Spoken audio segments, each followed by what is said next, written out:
I am recording. Hello, matey. Arr! Welcome back. This is our opening night for Steampunk Pirates, and yes, we jumped all the way to the fourth. Can you see this? Yeah. We jumped all the way to the fourth book, but that's okay because we're still going to have fun with it and help you understand exactly what's going on with these steampunk pirates. So, hello, little rascals. I hope you all are having a fantastic summer so far. Going We peachy. are, Tammy. We are. Yes, we are. Yee! We are. Arr. Did you see what I did there? Well, now my question is, who wants to go for? Oh, by the way, just since we're recording, thank you so much, Gareth P. Jones, who is the author of this book, for taking time out to talk to us today for an entire hour. And so we are Yes. definitely appreciative of that. We will make you proud as we dive into the adventures of this book and embody and embrace the characters and have a great time with it. So Yes. Oh, thank and you it's for the that. fourth book.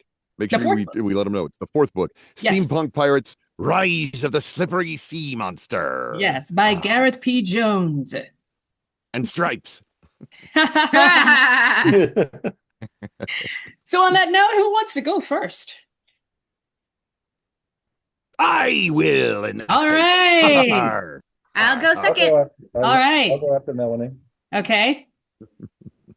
I'll go next. Okay. And then I'm fifth, Yes. right? You got that Yes. math right. Okay, so Bob first, Melanie second, Drew third, Brad fourth. I am last. So I'm after you, Okay. Brad.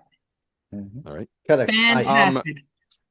Shall I start with the crew? The Now, wanted yes, dead or alive the cast? wanted dead or alive. So we're going to start, yes, with All that. right. All And right. Very well. with that being said, give me 1 second. Okay. And when you are ready, hit it. Wanted, dead or alive, or smashed into little bits and delivered in boxes. The crew of the Leaky Battery, the Steampunk Pirates, for piracy, looting, and treason. 16 scurrilous scallywags in total, including their 4 officers. There be Captain Clockhart, the hot-headed leader of the steampunk pirates. He's unpredictable and dangerous on account of a loose valve, sending too much steam to his head. First mate, Mainspring, operated by clockwork. When overly wound up. Okay. Quartermaster Lexi, fitting with a catalog of information, he is the cleverest, if not the bravest, of the bunch. Mr. Gage. His various arm attachments include all kinds of devilish weaponry and fighting equipment. A reward of 4,000 pounds is offered for anyone who captures this crew of loathsome looters and returns them to their rightful owner, the King of England. Alrighty then. So I want you all to think bottles of beer on the wall for the song. We're about to go into it, and I'll tell you when. Arr! We are the Steampunk Pirates. We're tireless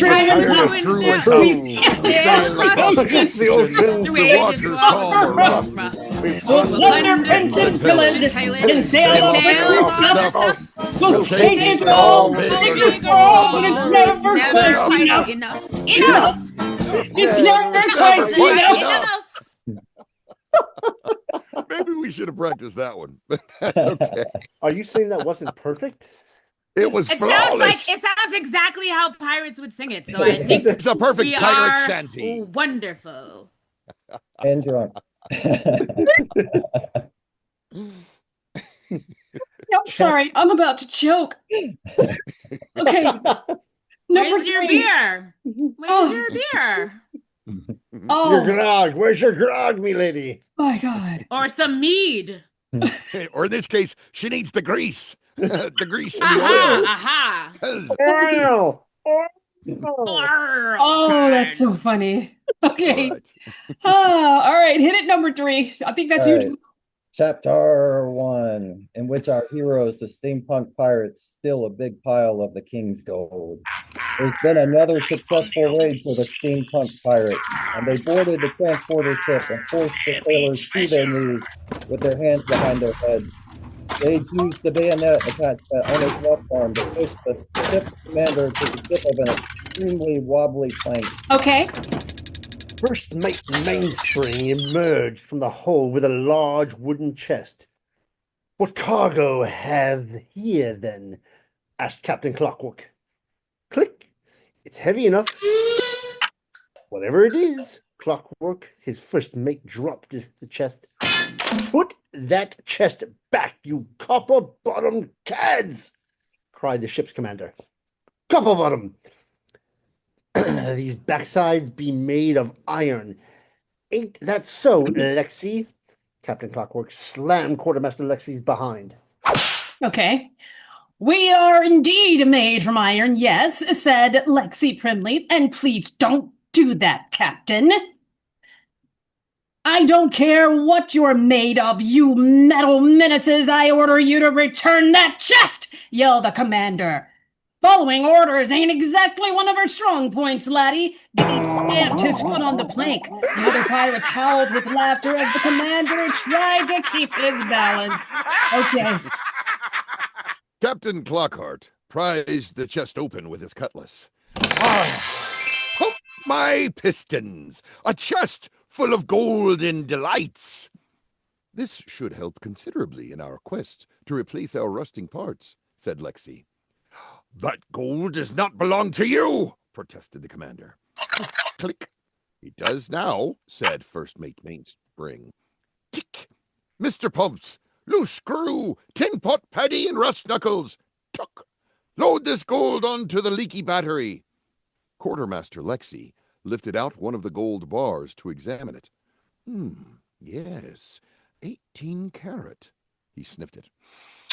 Freshly mined from the west coast of America. You can get all that from the smell, Lexi? Asked Pendle, the cabin boy. If you're a newcomer to this most excellent series, you should know that Pendle, the cabin boy, is in fact a girl. Also, where on earth have you been? Okay. No. The details are printed on each bar, admitted Lexi. There's a royal stamp, too. Royal gold! Royal gold! Twitter, the mechanic parrot, squawked. Precisely, said the commander. This gold belongs to the King of England. So do we according to our wanted poster. We be worth 4,000 pounds now. Arr! Captain Clockwork beat his chest proudly, making the hand on the clock in the center of his chest spin twice as fast. It swarms the lump of coal in me belly to feel wanted. So it does. Now back to our ship, steampunk pirates. We have some celebrating to do. Okay. Celebrating, exclaimed the commander. How can machines celebrate? The same way as you do, said Captain Clockhart, with songs, laughter, food, and liquid. What do you eat and drink? The commander asked. We consume the 4 main food groups, of course, said Lexi. Coal, wood, oil, and water. Talking of water, Gage fired a grappling hook at a high-craft chain at the leaky battery and swung back to the ship, knocking the commander into the ocean with a huge shock. The rest of the pirates gave a round and hurrah! Hurrah! Scrap metal scallywags, spluttered the commander when he bobbed up to the surface. Okay. You dare steal from the King of England? This is treason! Treason, I say! Treason? Lexi's word wheel spun around until it reached the definition of the word. The betrayal of one's country? You call it treason, we call it freedom. Captain Clockhart picked up a large silver tankard. Now, lads! It is time to fill our hold with gold, our sails with wind, and our cups with oil. All hail the steampunk pirates! Okay. Chapter 2, in which the steampunk pirates wake up to find their stolen gold has been stolen from them. Propelled by its full sails and its pumping steam engine, the leaky battery cut through the clear blue ocean at high speed. The crew sang and laughed as they took the gold down to the hold, while Lexi counted each bar and jotted down the total on a piece of parchment. Okay. Captain Clockhart picked up a bar and admired it. How much do you reckon we have then? He asked. Almost 1/4 of a ton, I believe. Oh, that's good, said Gage. I've got some seriously rusty bits that need replacing. Once it's been divided up, we should have at least enough for a new hand each, replied Lexi. Maybe even a whole arm. First mate Mainspring lowered his voice. Why should we split it evenly? We're the officers. We're more important than the crew.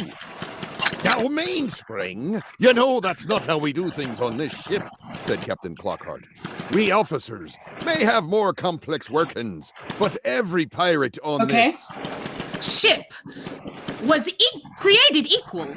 From old Tinder down in the kitchen to blow her up in the crow's nest. Everyone has earned his fair share of that loot, whether they're clockwork, steam-powered, or flesh and bone. All equal, squawked Twitter, flying around their heads. Well, click, equal? Tick my clockwork innards. Me superior to you, coal-munching machines. Talk, especially you, feather-brained bird. Twitter swooped to avoid being hit by Mainspring's cutlass. Captain Clockhart laughed and took a swig from the tankard Pendle handed him. Erg. Spat out the contents. Pendle, there are bits in this oil. Sorry, I'll get it filtered, said Pendle. Okay. Good lad. Also, that kindling you brought me for breakfast was damp. Sorry, Captain. Damp kindling makes me awful and batty, he demonstrated with a long burst of in his mouth. It won't happen again, Captain. Captain Clockhart patted Pendle on the head and said, now, let's get the coal burning, the wood chipping, and the night oil bubbling. This evening, we shall party like it's 1899. Slick, these celebrations, said Mainspring. Six are a total waste of time. Okay. When I'm Captain, Mainspring, Captain Clockhart, placed an arm around his first mate's shoulder. Has anyone ever told you that you're uptight? You want to unwind a little. You wipe the key on Mainspring's back, making it spin around.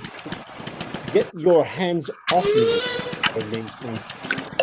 If I was captain, I'd make sure officers got what they deserved. Yes, but you're not the captain, are you? Captain Clockhart gripped Mainspring's arms. That would be rude. Mainspring Mainstream shook himself free. Click!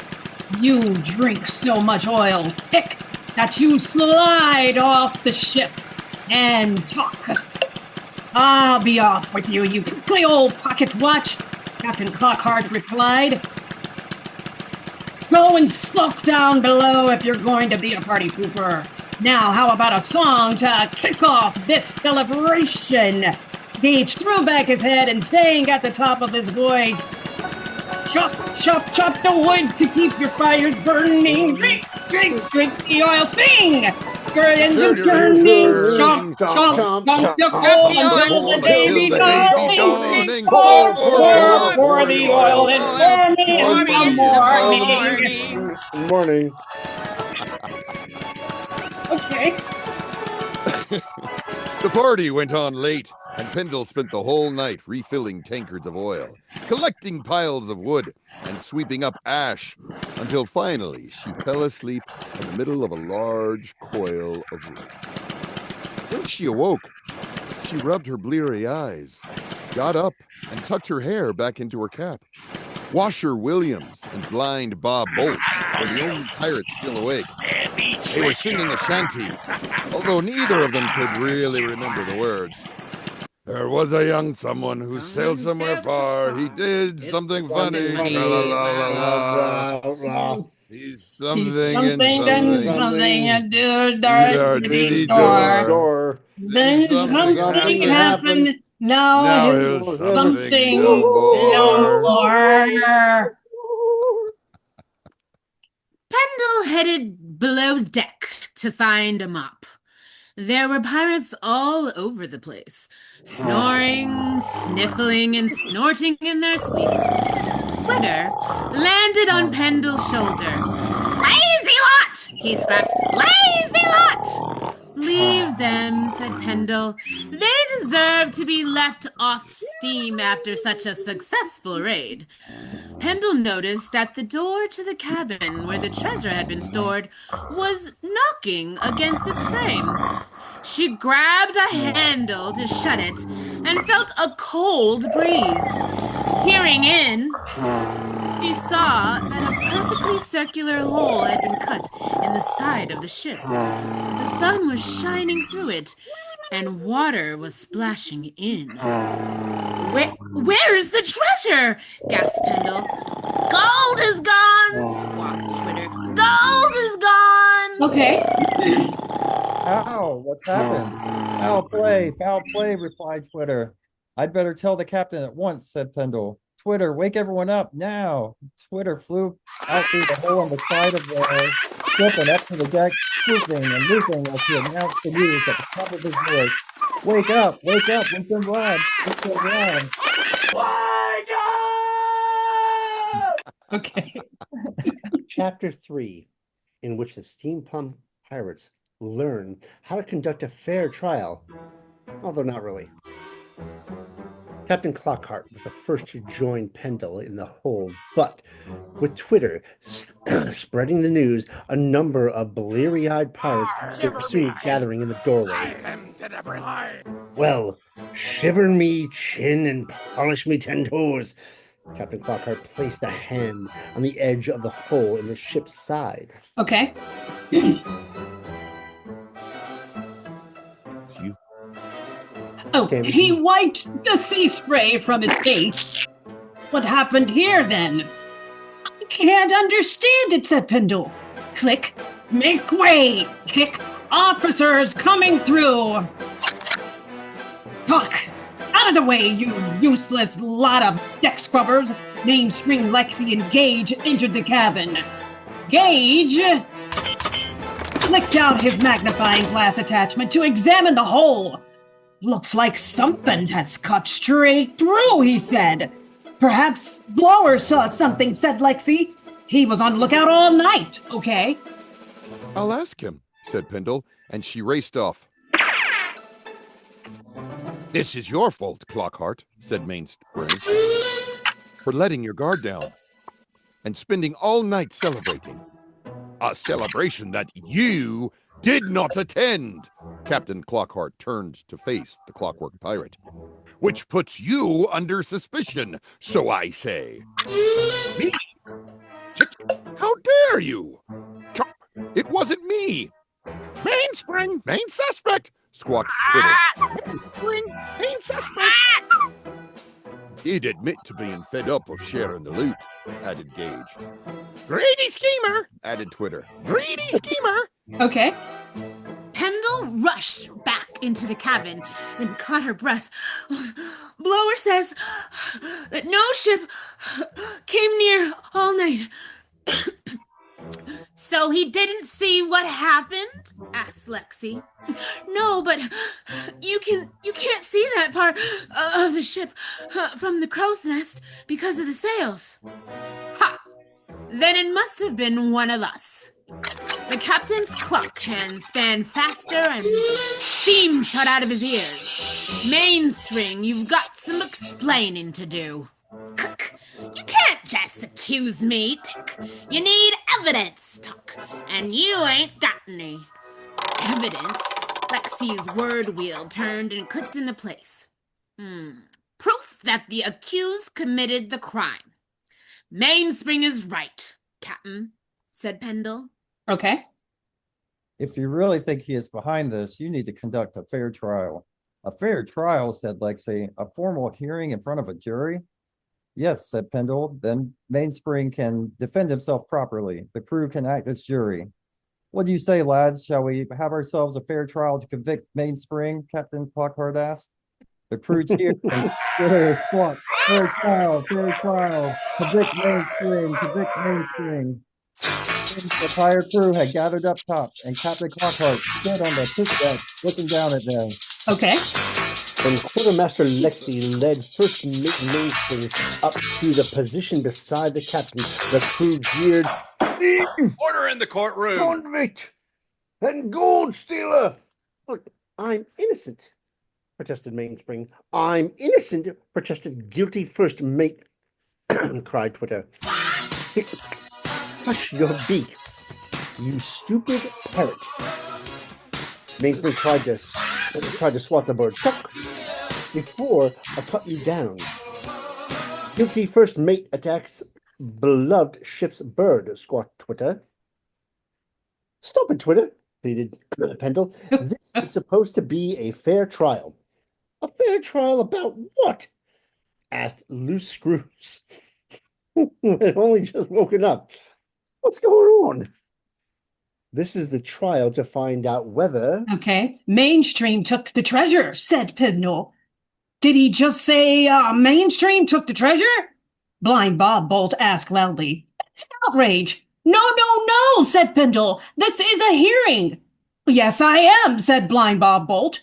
You are what? said Loose Screw. Hard of hearing. My ears are clogged up and all my ears are clogged up with oil and seaweed. This isn't a trial about your ears, said Mainstream. Tick. We can get on with it, please.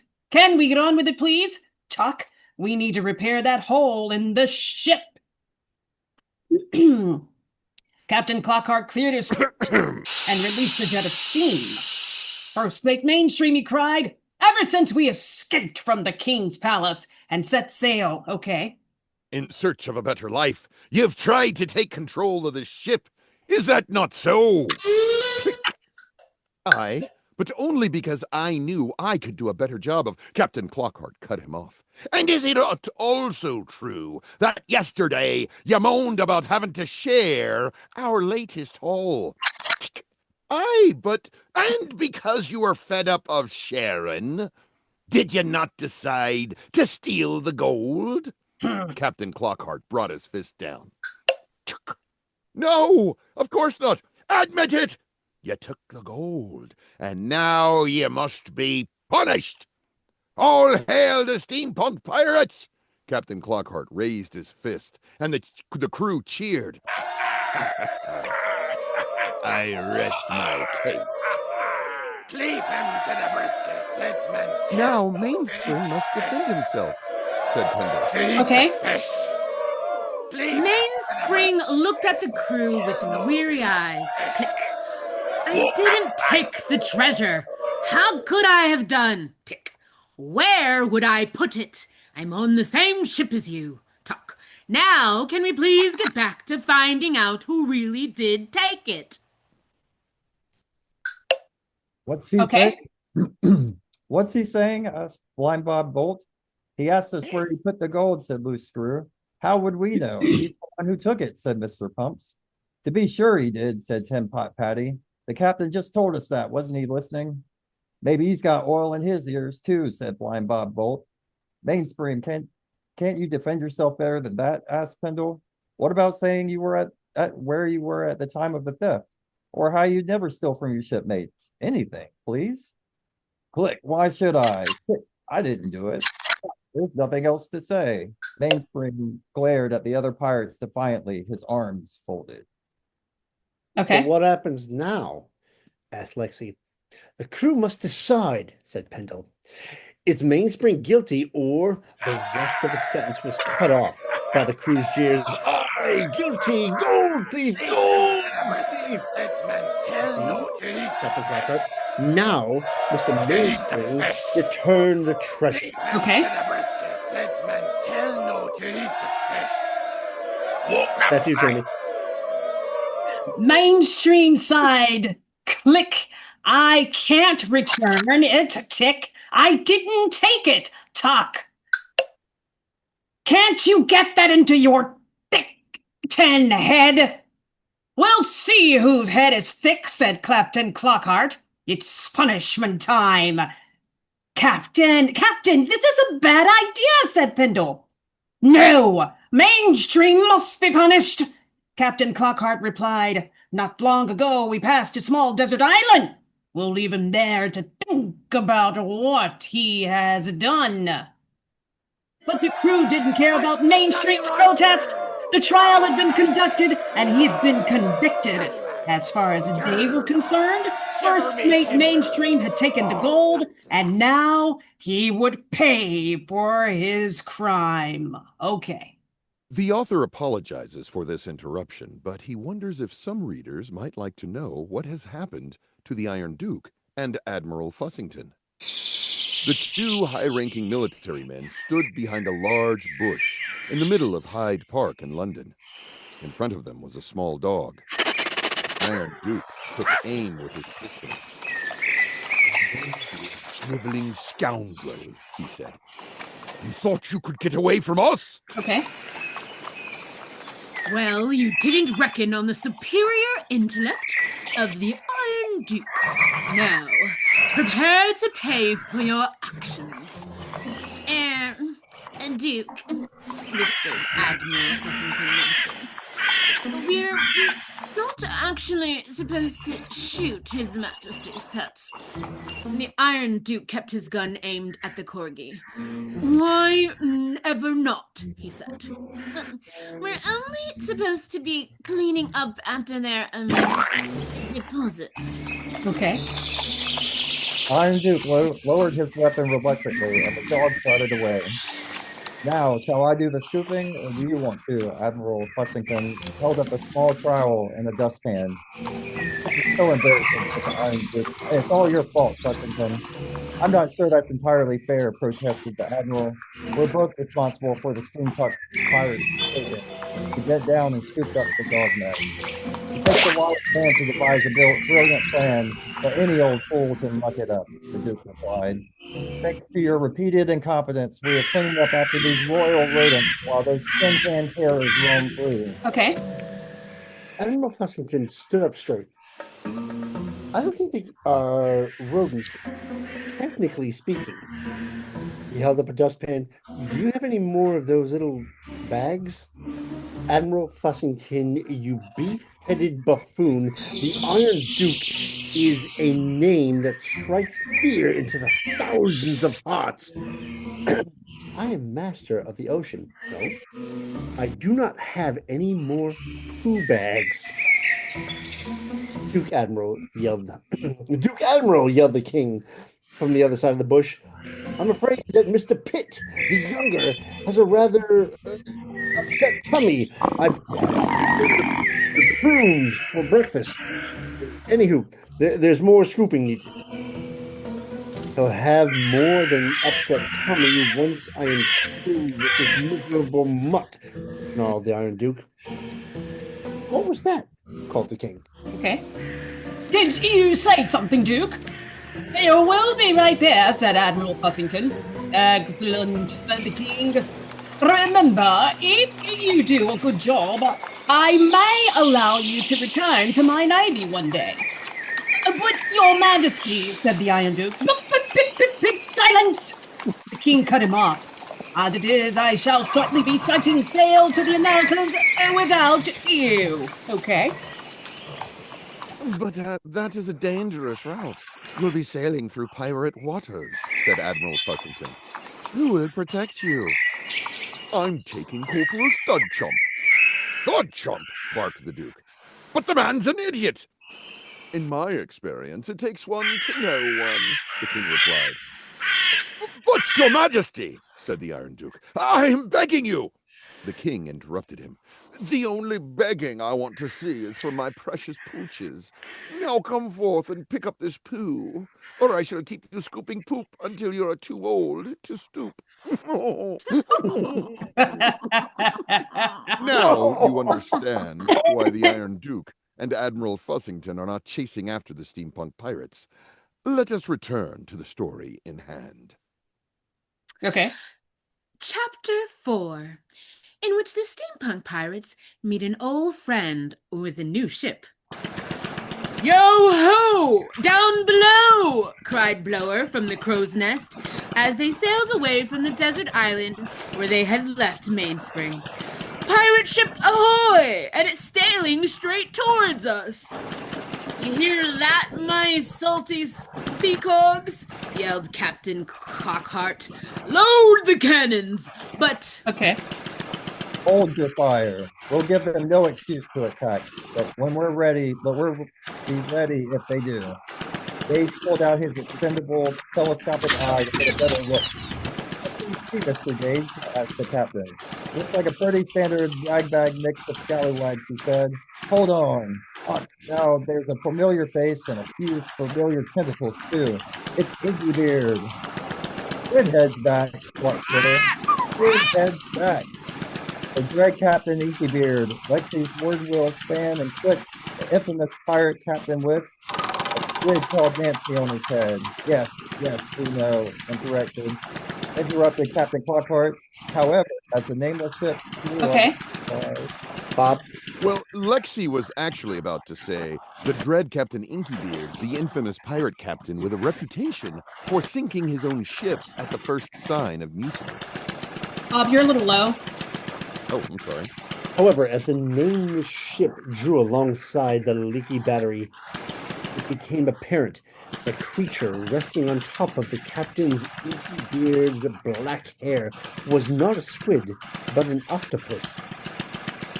New friend, Inky Beard, said Captain Clockhart. Yes, this is Nell. Me, new wife, replied the pirate. What happened to Nancy?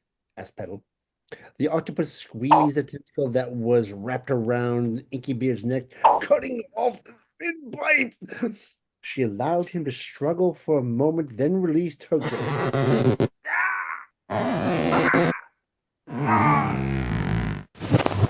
Hear me.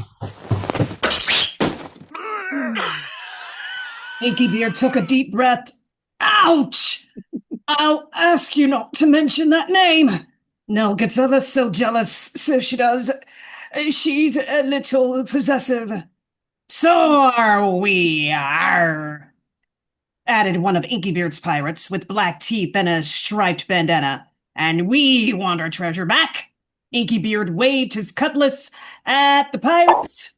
Quiet, as Captain Inkybeard will do the asking. Now, Clockhart, what have you done with me treasure? What treasure? Said Captain Clockhart. Captain, look. Pendle pointed to Captain, look! Pendle pointed to a perfectly round hole in the side of Inkybeard's ship. A few planks of wood had been nailed over it, but it looked like the job had been done in a hurry. Yes, we woke up this morning to find, okay? Someone had pilfered our hull, said Inkybeard, and we know it was you what took it. Yours is the only ship for miles round. Oh, we know the rules, laddie, said Gage. Pirates don't steal from fellow pirates. And we know that there is no such thing as a fellow pirate, said Inkybeard. Hey, Nancy? A tentacle squeezed his shoulder. Oh, Nell! I meant Nell.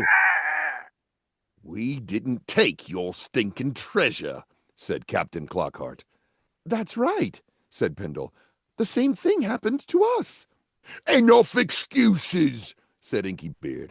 Now, we're gonna board your ship and retrieve our stolen loot, ain't we, lads? Inkybeard's brutish pirates picked. Okay. Up muskets, pistols, and cutlasses. They lowered a boarding plank, and heavily tattooed pirates stepped onto it.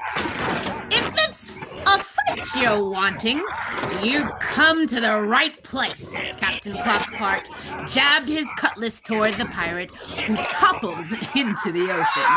My marvelous metal marauders, defend our ship. Marauders, defend our ship.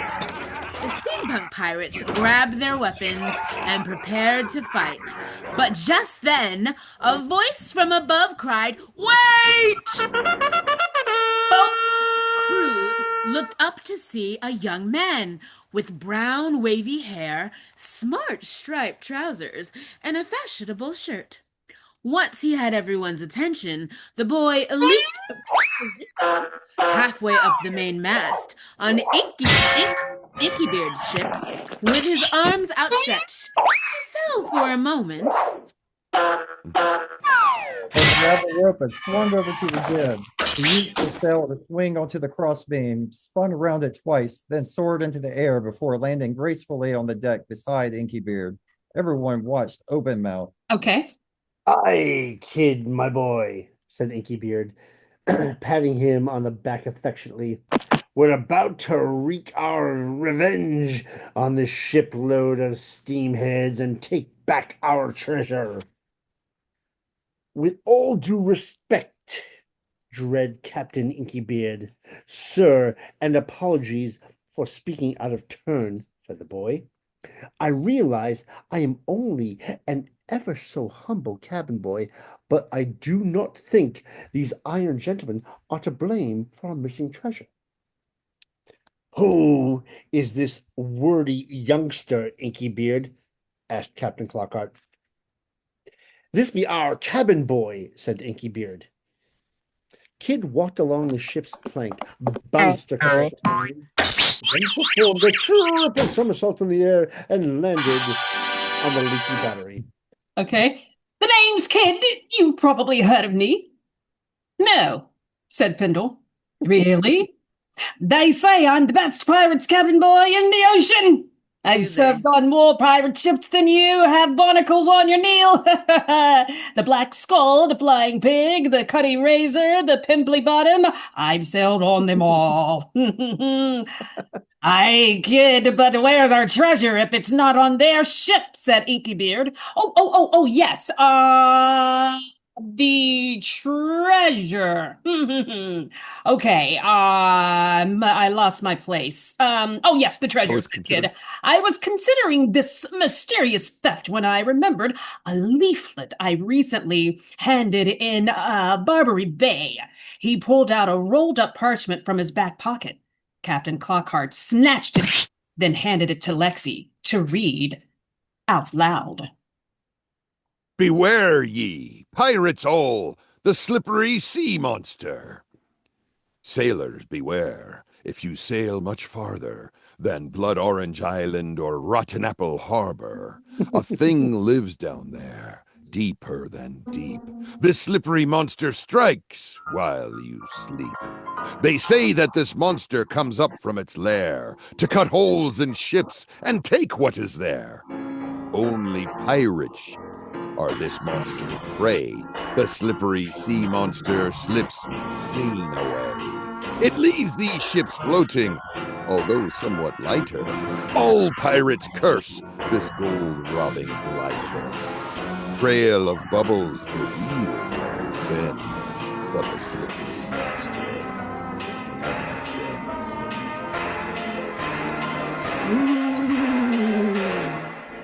seen. Ooh. And you know what? We're going to stop right there. What a cliffhanger. Oh my. Yes. Yeah. Dun, dun, dun. I don't like that little boy. I don't like him. So I Oh, wonder this what's goes going to happen fast. with that little boy. Yeah, it did go really fast. It went a lot faster than I thought it would. So we probably could have blown through this, give us an extra 15 minutes. Yes. Yes. I know, right? So, We understand. It's all good. okay, In say all it again, seriousness, y'all. What did y'all say? Brad said we could have blown through this in another 15 minutes. We could probably get through another chapter or two. You know And what? I'm This is saying, true. Yeah, and I'm saying that it's all good, but this moves very fast. Yes, The it action is does. good. The story is moving. It's funny. It's well written, so that's cool. It's Yes, a good very book. well written, right? Yep. Yep. Yeah, so this is fun, right? That is cool. I love how there's if you actually take into context of what's actually happening, precious little's actually happening. You know, they're not going anywhere fantastic. It's like Yeah, they you're wake right. up. They partied, right? Yeah. They'd already Yeah. taken the treasure. It's a They children's partied. book. But I love that. I love that idea. It's like it's not some grandiose travel. It's like we partied, we woke up, our stuff's gone. What now? Well, and then they did. The trial They're was on very trial. well done. Now I can Yes, only and assume then that they the other books referred to these other characters that were, a few chapters back. Like, in case you're wondering who these other people are. Yeah, okay, so that's Where what those we're talking happened. about with the other chapters, because obviously, The well, other I'm sorry, books. the other story, the books. So that's what he was talking about, and I was going to warn you guys about that, but I said, you know what? No, I'm going to leave it as a surprise. So yeah, Admiral Fussington and I The Iron like Duke. him a they lot. got Oh kicked yeah. out because they let the tin can pirates get away, and so Escape. now Yes. they've been assigned poop duty. Poop duty. Yeah. Corgi poop I duty. That's I great. love Corgi it poop so duty. much. I love it so much. Yeah. He seems like such a fun character. Ah, he's so Yes. stuffy. Of course, I don't have Yes. poop bags. So, and I am the You know who strongest I and am. most feared of the land. And he's picking up poop, Yes. trying to shoot a little poodle who didn't do anything Exactly. to Yeah, him. I did nothing. He Oh, just yeah, wants that's to. funny. Yeah.